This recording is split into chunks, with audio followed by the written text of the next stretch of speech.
Today we are going to discuss topic cell, the unit of life. Cell, the unit of life. Now, as a topic, it carries a weightage of approximately 4 questions. Okay, and most of the questions are of easy type or of medium difficulty level. Okay.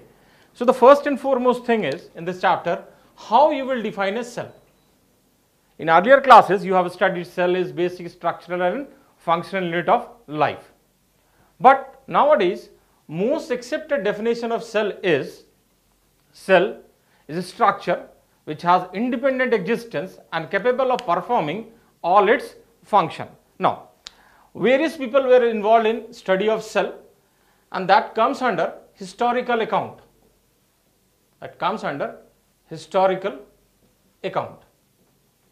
Now, the first person to observe cell was Robert Hooke. He observed dead cork cell. Okay. Then the second person involved in study of cell was Anton von Leeuwenhoek. He first time observed living cell, and this person is also responsible for construction of electron microscope. Then the third person involved is Robert Brown.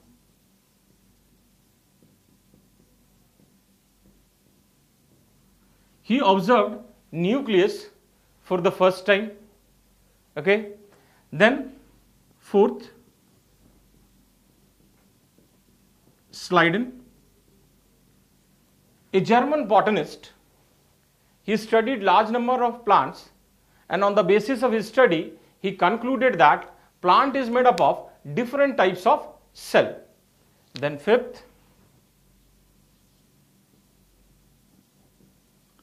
Swan, a British zoologist who studied large number of animal cell, and on the basis of his study he concluded that in case of animal the outermost covering is plasma membrane, whereas in case of plant it is cell wall. This is very important contribution of Swan.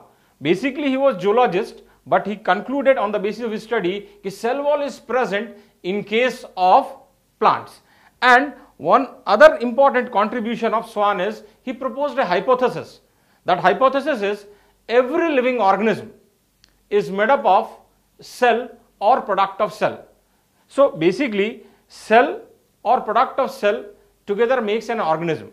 And there was a question from that hypothesis in AMU way back. Nowadays there is no AMU after the judgment of Supreme Court. So it is an important, it is there in NCERT, this hypothesis. Okay. Now these two persons together proposed cell theory. So these two persons were responsible for cell theory, and in cell theory there were 4 points. Okay? There were 4 points. First, cell is basic structure and function unit of life. Okay?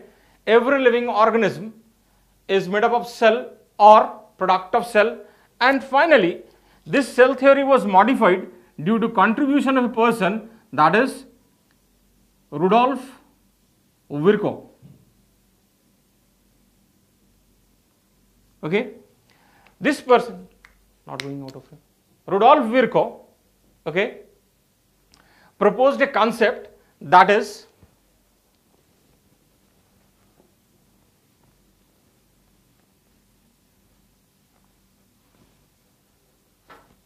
omnis cellula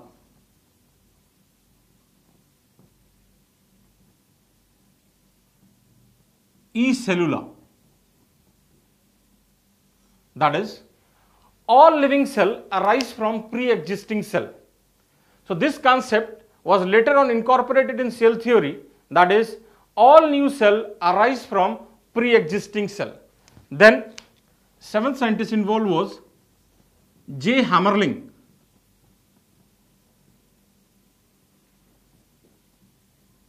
J. Hammerling.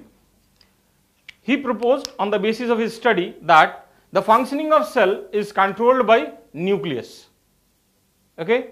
Now, next topic is types of cell. Now, as you have studied in lower classes, we can divide cell into two different types on the basis of whether defined nucleus is present or not. If nucleus is not defined, we call it prokaryotic cell. And if nucleus is defined, we call it eukaryotic cell. That means in case of prokaryotic cell, nucleus is not bounded by any membrane, whereas in case of eukaryotic cell, there is nuclear envelope. Okay? Apart from this, there are other differences in prokaryotic cell and eukaryotic cell. For example, in case of prokaryotic cell, you have 70S ribosome, whereas in case of eukaryotic cell, you have 80S ribosome. Another difference is, as you know, inside the cell, DNA is packaged, okay, and this packaging is done with histone in case of eukaryotic cell, whereas in case of prokaryotic cell, it is done with the help of polyamines. So these are the some major differences between prokaryotic and eukaryotic cell, from where you will get question in exam. Now, next is cell can be plant or animal cell. Okay? Now, we can differentiate plant and animal cell. Major difference between plant and animal cell is, first, in case of plant cell, you will have cell wall, whereas in case of animal cell, cell wall is absent.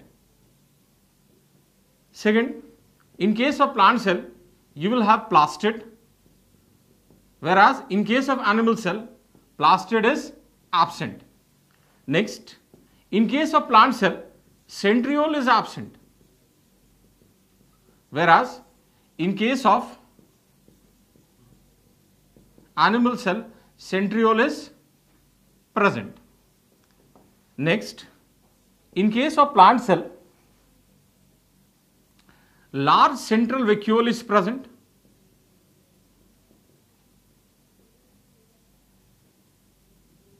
whereas in case of animal cell, central vacuole is absent.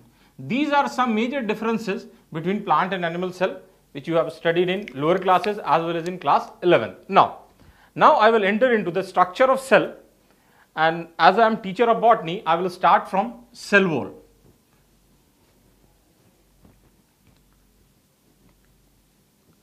The next topic is cell wall.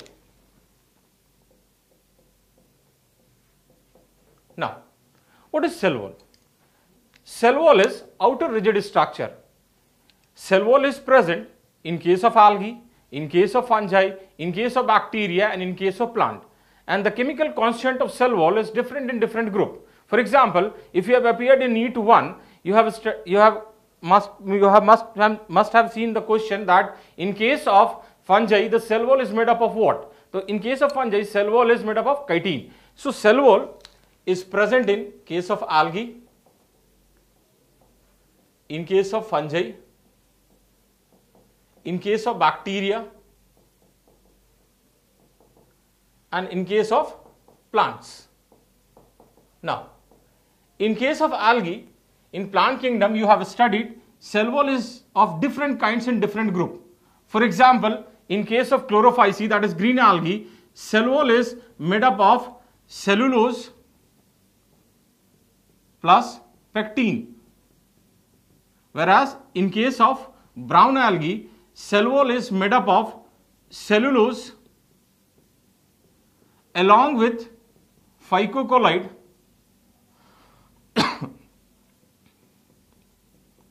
algin. Whereas in case of red algae, cell wall is cellulose plus polysulfated esters like agar plus keratin. Okay, now in case of fungi, ये बड़ा favourite question है examiners का, बहुत बार आप देखेंगे previous years में आया हुआ है. In case of fungi cell wall is made up of chitin, इस बार भी था नीट 1 में, और chitin is polymer of NAG, that is N-acetyl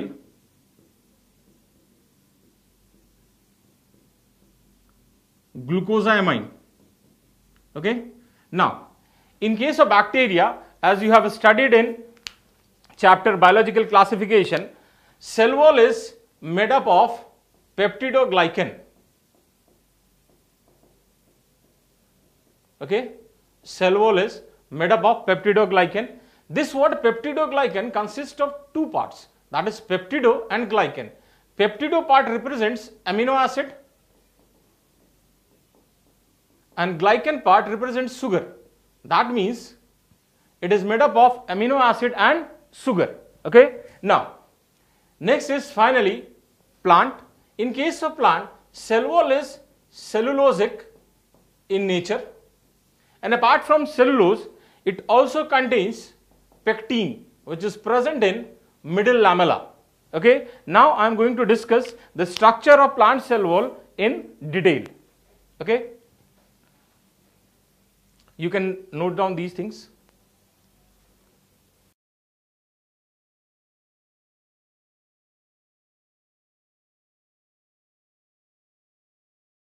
Okay, आपने ये नोट डाउन कर लिया होगा. Okay, now तो जैसा मैंने कहा कि now we will discuss the structure of plant cell in cell wall in detail. Okay, तो मैं एक रिप्रेजेंटेटिव डायग्राम से आपको समझाऊंगा प्लांट सेल वॉल का स्ट्रक्चर. ठीक है, तो अगर हम किसी प्लांट सेल को देखें, suppose this is a plant cell.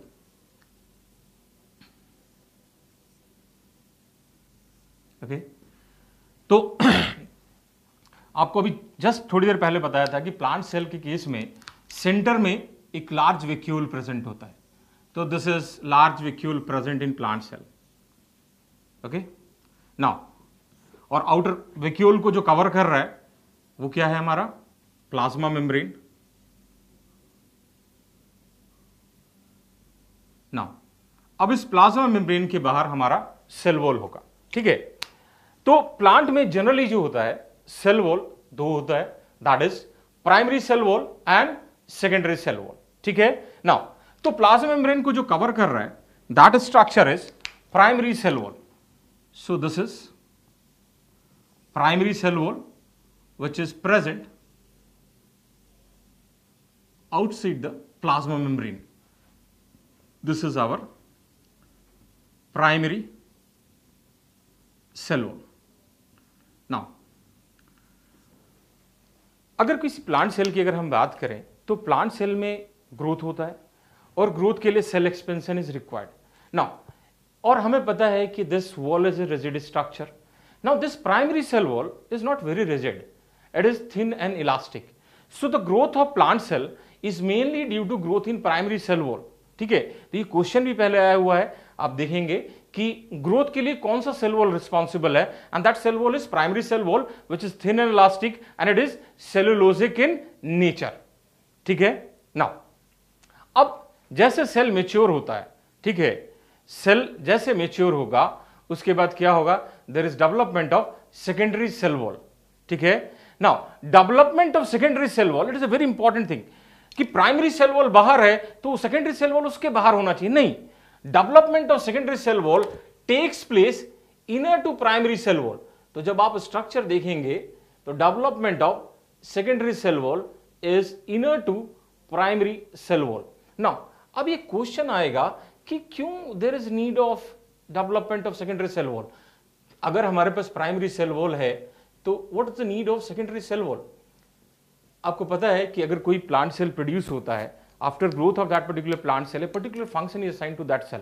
ठीक है, जब उसको फंक्शन असाइन कर दिया गया that means that particular cell gets differentiated, और डिफरेंशिएट होने के बाद उसमें कंटेंट का अमाउंट इंक्रीज होगा, तो ऑब्वियसली अंदर से कंटेंट से प्रेशर एक्सर्ट होगा वॉल पे. तो primary cell wall is not able to cope with that pressure. So in order to counteract that internal pressure, which is also known as Turgor pressure, there is development of secondary cell wall and that takes place inner to the primary cell wall. Okay, now आपने xylem और phloem पढ़ा होगा, तो ये एक तरीके से बहुत नॉर्मल नहीं है. In case of xylem tracheid there is development of tertiary cell wall, but this is not very common. Tertiary cell wall development takes place mainly in case of xylem tracheid. अगर आपने transport in plants पढ़ा है तो वहां पे एक theory हम लोग पढ़ते हैं, कोहेशन एडिशन थ्योरी. वहां पे आप पढ़ते होंगे कि there is attraction between water molecule and the lignin which is present on the wall of tracheid. ठीक है, तो ये जो लिग्निन है that gets deposited on the secondary cell wall and that results in formation of tertiary cell wall. ठीक है, now अब ये हमारा सेल वॉल का स्ट्रक्चर हुआ. इसमें एक और चीज जो आपको ध्यान रखना है कि हमें पता है कि आपस में जो प्लांट सेल्स होते हैं वो जुड़े हुए होते हैं. ठीक है, और उनको जो जोड़ता है वो that is a cementing layer. तो यहां पे हमारे पास एक सीमेंटिंग लेयर है.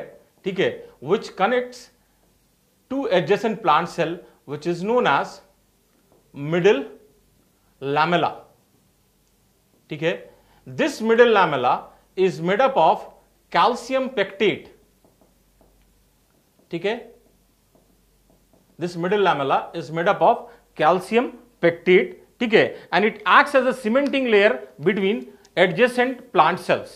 okay, now इसमें एक बड़ा इंटरेस्टिंग चीज है, आपने पढ़ा होगा बायोटेक में कि एक अभी टोमेटो बना है, फ्लेवर सेवर टोमेटो, जिसका सेल्फ लाइफ ज्यादा है. उसका सेल्फ लाइफ इसलिए ज्यादा है कि उसमें जो एंजाइम इस मिडिल लैमेला को डिग्रेड करने के लिए है, उस एंजाइम को इनएक्टिवेट कर दिया गया है. आप पढ़ेंगे बायोटेक में. ठीक है, और आपके घर में जब टमाटर रहता है और टमाटर जब खराब होने लगता है, जब आप टच करते हो पल्पी सा हो जाता है, that is due to the degradation of this middle lamella. ठीक है, वो हमारे डोमेन से बाहर की चीजें इस चैप्टर की, तो जो पढ़ाएंगे आपको वो डिस्कस कर लेंगे. ठीक है, नाउ आप इसको, इस डायग्राम को एक बार बना लीजिए, then we will discuss the function of cell wall.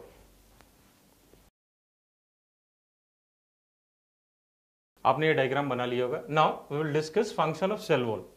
तो what are the function of cell wall? एक जो मेजर फंक्शन है सेल वॉल का, आपको पता है कि cell wall is outer rigid structure. तो अगर बाहर से कोई रिजिड स्ट्रक्चर प्रेजेंट है, that means it will provide protection to the cell.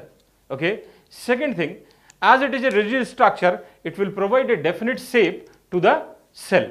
Now इसमें एक बड़ा इंपॉर्टेंट सा फंक्शन है जो आपने ट्रांसपोर्ट इन प्लांट्स में पढ़ा होगा, दैट इज कि आपने पढ़ा होगा कि there is apoplastic transport. Apoplastic transport. Now, how this apoplastic transport takes place? This apoplastic transport takes place due to the formation of intracellular spaces. That means कि एक ये हमारे पास सेल है, ठीक है, एक हमारे पास दूसरा सेल है. अब इन दोनों सेल के बीच में स्पेस है. अब इस स्पेस को कौन बना रहा है? इस स्पेस को बना रहा है ये दोनों एडजेसेंट सेल का सेल वॉल. और यहां से जो मूवमेंट होता है, this movement is known as apoplastic movement, and this is major pathway of water transport in case of plants. ठीक है, ये आपने ट्रांसपोर्ट इन प्लांट्स में पढ़ा होगा. Now next topic is cell membrane और प्लाज्मा मेम्ब्रेन. सेल मेम्ब्रेन और plasma membrane. Okay. Cell membrane or plasma membrane is limiting layer in case of animal cell, whereas in case of plant cell it is present inside the cell wall. Okay. Now, in other words, this plasma membrane forms the limiting boundary of cytoplasm. Now, there are various models of plasma membrane, and the most important model of plasma membrane is known as fluid mosaic model. The most famous model of plasma membrane is fluid mosaic model, which was given by Nicholson and Singer in 1972. It was given by Nicholson and Singer in 1972. Now, इस model को इसने बड़े अच्छे अपने words में describe किया था, आप भी नोट कर लीजिए इसको. According to this, icebergs of protein are floating in ocean of lipid. Okay, so this model is described by these two individuals in terms of it is iceberg of protein which is floating in ocean of lipid. तो मैंने यहां पे दो term use किया, protein and lipid. Now अगर हम protein part की बात करें तो प्लाज्मा मेम्ब्रेन में प्रोटीन का अमाउंट वेरिएबल होता है डिपेंडिंग अपॉन क्या वो फंक्शन परफॉर्म कर रहा है। अगर फॉर एग्जांपल हम ले आरबीसी, रेड ब्लड सेल्स, तो इसमें प्रोटीन का कंटेंट जो है इट इज 52%, ठीक है। वेराज अगर हम लिपिड कंटेंट की बात करें आरबीसी में इट इज 40%।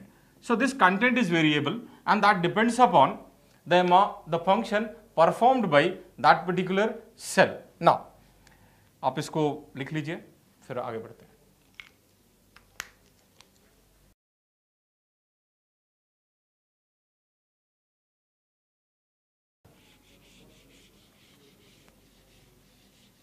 नाउ अब हम मेम्ब्रेन के स्ट्रक्चर को थोड़ा डिटेल में स्टडी करेंगे, ठीक है, और इसके जो कंपोनेंट्स हैं उसके बारे में थोड़ा जानेंगे, ठीक है। तो मैंने कहा कि मेम्ब्रेन जो है it is made up of phospholipid and protein, lipid and protein. Now तो लिपिड का जो कंपोनेंट है इस मेम्ब्रेन में, this lipid component is represented by phospholipid, or in other words it is also known as phosphoglyceride. Now ये जो phospholipid और phosphoglyceride है इससे कुछ इंपॉर्टेंट कैरेक्टरिस्टिक्स हैं, ठीक है, जो आपको पता होना चाहिए। पहला जो कैरेक्टरिस्टिक इसका है that is it is amphipathic, ठीक है। मतलब क्या हुआ, इसके दो एंड्स होते हैं, one and is hydrophilic that is water loving and another and is hydrophobic, ठीक है। These are the two different ends of this phospholipid molecule, and this phospholipid molecule in membrane is present in form of bilayer, ठीक है। It is present in form of bilayer, ठीक है। तो जैसे अगर मान लीजिए हम एक मॉलिक्यूल को देखें फॉस्फोलिपिड का, उसका स्ट्रक्चर कुछ ऐसा होता है। इसको हम लोग कहते हैं हेड, ठीक है, this is known as head and this is known as tail. Head और टेल में जो डिफरेंस है, जो हेड पार्ट है it is hydrophilic in nature, okay, और ये जो टेल पार्ट है this is hydrophobic in nature, ठीक है। अगर आप किसी मेम्ब्रेन के स्ट्रक्चर को स्टडी करेंगे तो this head and tail are arranged in a certain manner. कैसे अरेंज होता है कि हेड हमेशा बाहर की तरफ होगा और टेल हमेशा अंदर की तरफ होगा, लाइक दिस, ठीक है। और हमने कहा कि this is present in form of bilayer, तो ऐसे करके अरेंजमेंट होगा। अब इस अरेंजमेंट का भी सिग्निफिकेंस है।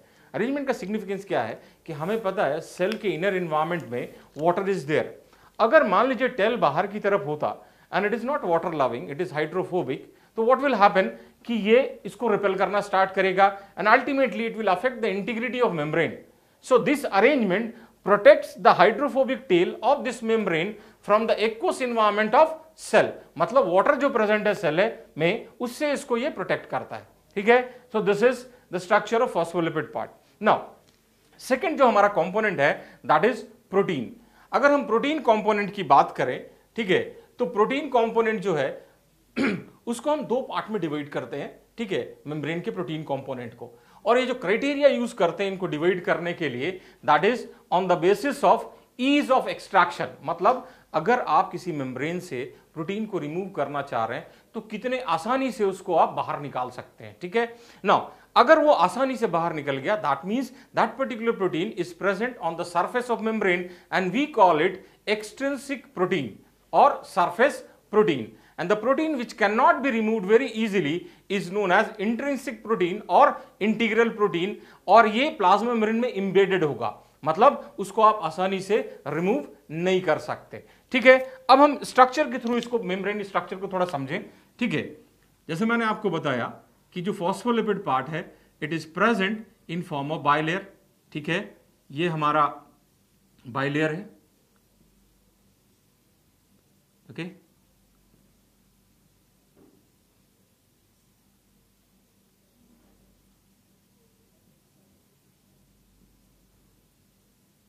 नाउ हमने आपको बताया कि जो प्रोटीन है उसको हम दो कैटेगरी में डिवाइड करते हैं, दैट इज सरफेस प्रोटीन और extrinsic protein and integral protein. जो इंटीग्रल प्रोटीन होता है it is embedded in phospholipid bilayer, so आप इसको आसानी से नहीं निकाल सकते, ठीक है। This is our integral protein, ठीक है। देन हमारा ये बाइलेयर है,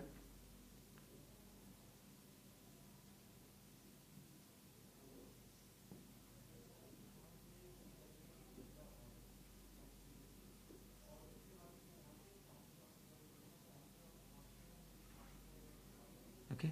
नाउ दूसरा जो प्रोटीन का टाइप है that is known as surface protein और extrinsic protein.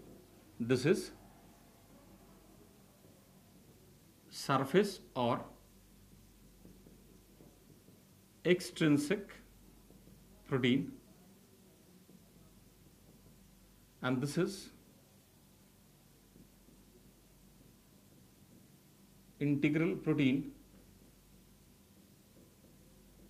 or intrinsic protein. This is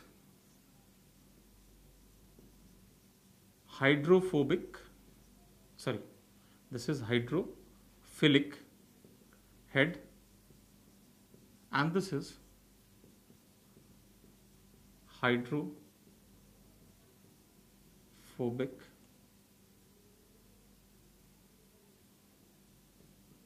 tail, okay। now ये तो एक बेसिक स्ट्रक्चर है मेम्ब्रेन का।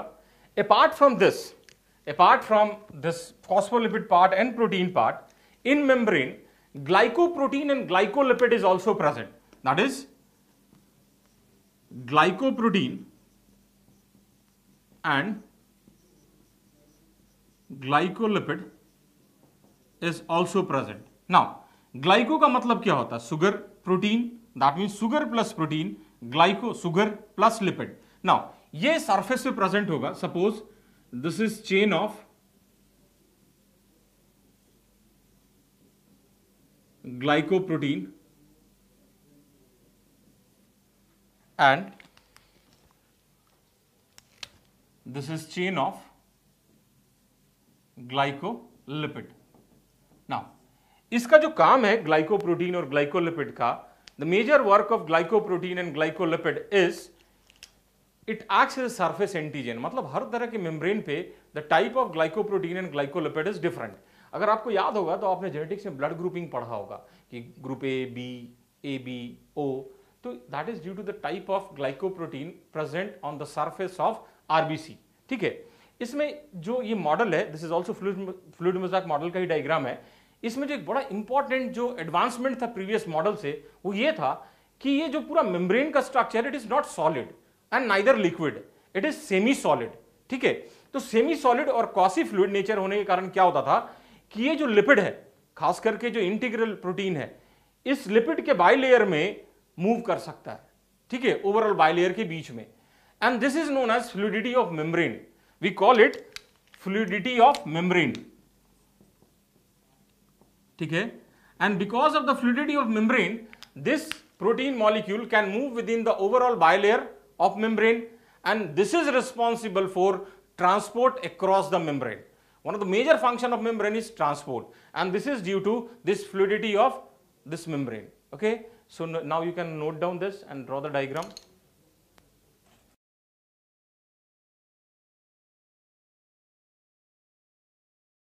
Now we are going to discuss function of cell membrane। So the major function of cell membrane is transport, okay। So major function of cell membrane is transport। Now this transport can be passive or active।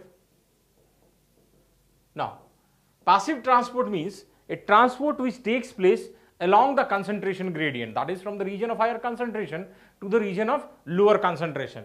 Now this passive transport can be of two different types। It can be simple diffusion, it can be simple diffusion, or it can be facilitated diffusion, okay। Now what is the difference between simple and facilitated diffusion? You will study this in chapter transport in plant, but I will discuss little bit of this. जैसे आपको मैंने बताया कि जो bilayer है that is made up of phospholipid.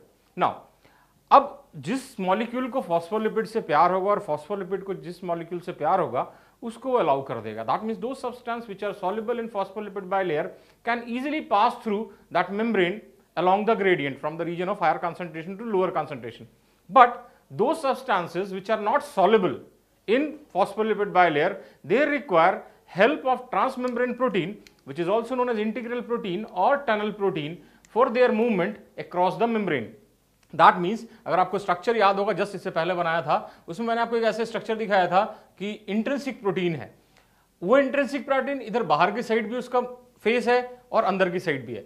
बाहर की side वो एक मॉलिक्यूल से बाइंड करेगा और वो फिर, क्योंकि जो हमारा लिपिड लेयर है वो क्वासी फ्लूइड नेचर का है, तो वो प्रोटीन मॉलिक्यूल इसमें रोटेट कर सकता है और रोटेट करके वो इंटरनली उसको डिलीवर कर देगा. ठीक है, okay. So this facilitated diffusion is for those molecule which are not soluble in phospholipid bilayer.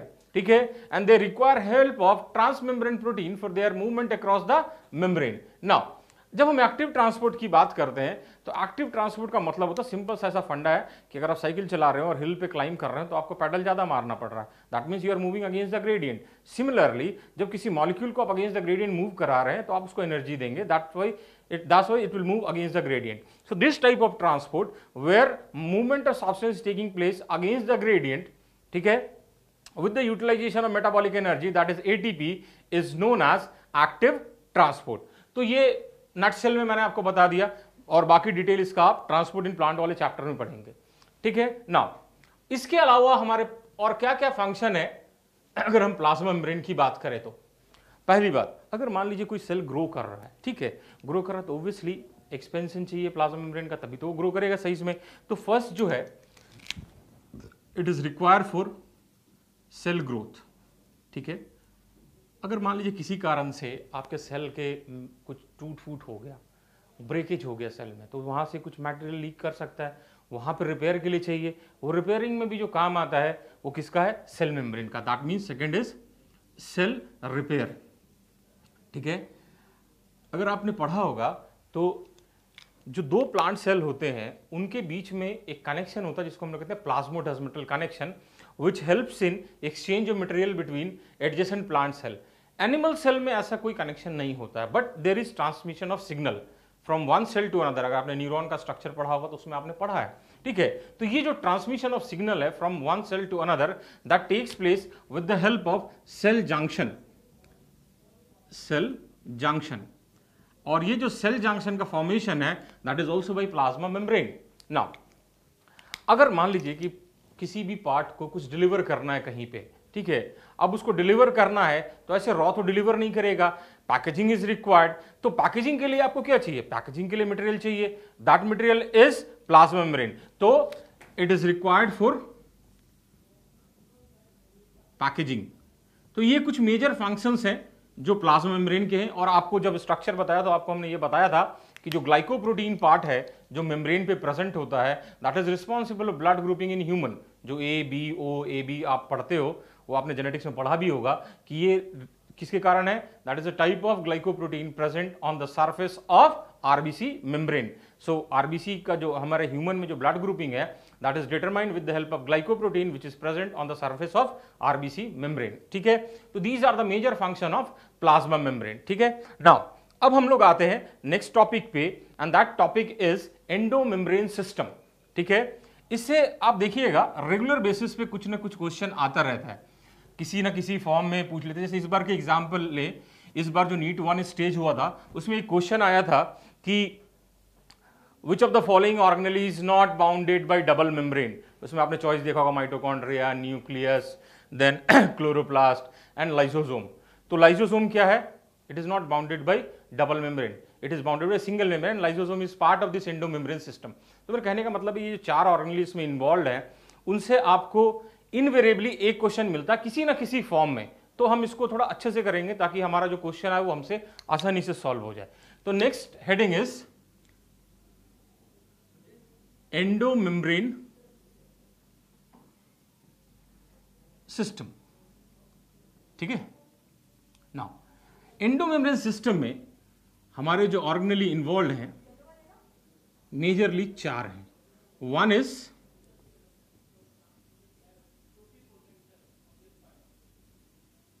Endoplasmic reticulum first, second Golgi bodies, third lysosome and fourth is vacuole. ठीक है, ये जो चारों स्ट्रक्चर हैं they work in coordinated manner, मतलब मिलजुल के काम करते हैं। ठीक है, and they together constitute endomembrane system. ठीक है, तो we will discuss these 4 structure one by one along with their function. Okay, now तो first we will start with endoplasmic reticulum. ठीक है, अगर हम एंडोप्लाज्मिक रेटिकुलम की बात करें तो आजकल एक ट्रेंड सा आ गया है, कभी कभी साइंटिस्ट का नाम पूछ रहे। लास्ट ईयर आईपी में पूछा गया था ये, बट आईपी तो हो नहीं रहा है। एंडोप्लाज्मिक रेटिकुलम की अगर हम बात करें तो endoplasmic reticulum was discovered by Potter. ठीक है, ये लास्ट ईयर का क्वेश्चन था आईपी का। इफ होपफुली अगर नीट 2 में आता है तो आप देख लेंगे इसको। ठीक है, तो एंडोप्लाज्मिक रेटिकुलम बेसिकली है क्या, इसको हम थोड़ा डिटेल में डिस्कस कर लेते हैं। तो next topic is our endoplasmic reticulum.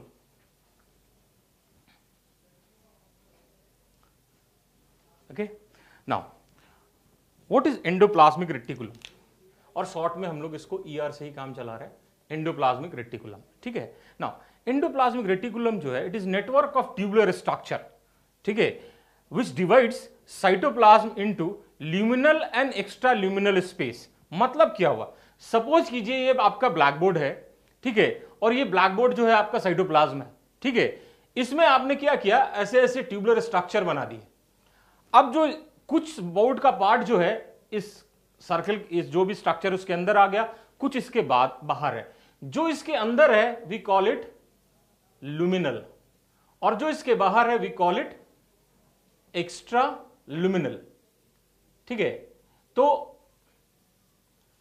This endoplasmic reticulum divides cytoplasm into 2 parts, that is luminal and extraluminal, or in other words we can say it is responsible for compartmentalization of cytoplasm. मतलब cytoplasm को ये different compartments में break कर देता है, एक जो इसके अंदर पार्ट आ गया, दूसरा जो इसके बाहर है। ठीक है, अब हम इसके स्ट्रक्चर को स्टडी करते हैं और स्ट्रक्चर के थ्रू जो मेजर इसका फंक्शन है विल ट्राई टू अंडरस्टैंड। ठीक है, तो एक जो इसमें आपको इंपॉर्टेंट चीज समझना है कि एंडोप्लाज्मिक रेटिकुलम जो होता है वो हमेशा किसके कॉन्टिन्यूएशन में होता है, वो हमेशा कॉन्टिन्यूएशन में होता है with nuclear envelope.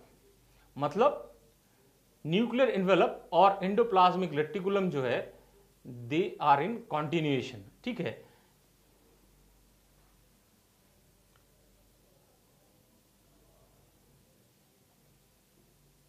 Okay, now तो ये हमारा क्या है, this is our nucleus, this is nuclear envelope. और आपको पता है कि न्यूक्लियर इन्वेलप जो होता है वो कॉन्टिन्यूस स्ट्रक्चर नहीं है, वहां पे पोर्स प्रेजेंट होते हैं और उसको हम लोग कहते हैं न्यूक्लियर पोर। ठीक है, ओके, ना ये हमने कहा कि this is network of tubular structure, तो आपको ट्यूबुलर सा स्ट्रक्चर दिख रहा है। ठीक है, विच डिवाइड्स, जो पार्ट इसके अंदर आ रहा है उसको हम लोग कह रहे हैं ल्यूमिनल, जो इसके बाहर है वो एक्स्ट्रा ल्यूमिनल। अब साइटोप्लाज्म को ब्रॉडली हम लोग 2 कैटेगरी में डिवाइड करते हैं on the basis of whether ribosome is present on its surface or not. ठीक है, अगर मान लीजिए राइबोसोम इसके सरफेस से प्रेजेंट है, दैट इज कि ये यहां पे ऐसे करके राइबोसोम प्रेजेंट है। ठीक है, now if ribosome is present on the surface of endoplasmic reticulum, then this type of endoplasmic reticulum is known as a rough endoplasmic reticulum. ठीक है, और in short we also call it RER. ठीक है, और ये जो हमारा है ये राइबोसोम है। ओके, नाउ और वो एंडोप्लाज्मिक रेटिकुलम जिसके सरफेस पे राइबोसोम नहीं प्रेजेंट है, that it lacks ribosome, it is known as smooth endoplasmic reticulum or SER. तो endoplasmic reticulum can be divided into 2 different types, that is RER and SER. RER with ribosome, and SER without ribosome. ठीक है ना। अब ये जो ribosome है, ये जो एंडोप्लाज्मिक रेटिकुलम से अटैच्ड है, it is attached with the help of a protein and that protein is ribophorin. ठीक है, तो ribophorin is a protein which helps in attachment of ribosome to endoplasmic reticulum. ठीक है, तो आपको अभी तक जो मैंने बताया कि एंडोप्लाज्मिक रेटिकुलम जो है, it is in continuation with nuclear envelope. It is divided into two different types, that is RER and SER, on the basis of whether ribosome is present on surface or not. And in case of RER, ribosome is present and it is attached to the ER with the help of ribofurin. ठीक है, ये हमारा जो अभी तक हमने पढ़ा. We were discussing function of endoplasmic reticulum. ठीक है, तो पहला जो फंक्शन है वो ये है कि ये जो rough endoplasmic reticulum and smooth endoplasmic reticulum divide cytoplasm into two compartments, that is luminal and extraluminal, जो आपको मैंने पहले बता दिया. दूसरा, आपने प्लांट में प्लाज्मोडेस्माटा देखा होगा. प्लाज्मोडेस्माटा का काम क्या होता है कि जैसे ये एक प्लांट सेल है और ये एक दूसरा प्लांट सेल है. ठीक है, इन दोनों के बीच में एक ट्यूबुलर कनेक्शन होता है and that tubular connection is known as plasmodesmata. ठीक है, this plasmodesmata helps in exchange of material from one cell to another, या तो इससे इसमें या इससे इसमें. नाउ अगर आप इसको माइक्रोस्कोप में, इलेक्ट्रॉन माइक्रोस्कोप में स्टडी करेंगे तो व्हाट यू विल ऑब्जर्व, इसके अंदर भी एक ट्यूबुलर कनेक्शन है and that tubular connection is known as desmotubule. Okay, now this desmotubule is nothing but it is modified endoplasmic reticulum. It can be RER और SER. ठीक है, तो ये एक मेजर फंक्शन है. ये दो जो बताया आपको वो दोनों एंडोप्लाज्मिक रेटिकुलम करता है. अब इंडिविजुअली हम इनका फंक्शन देखते हैं. अगर हम RER की बात करें तो इसका जो मेन फंक्शन है, it is involve in protein synthesis because it has ribosome. अगर आपने प्रोटीन सिंथेसिस पढ़ा होगा तो उसमें पढ़ा होगा ऐसा कहीं पे कि protein synthesis is a drama which is performed on the stage provided by ribosome. तो this endoplasmic reticulum, that is rough endoplasmic reticulum, is involved in synthesis of protein.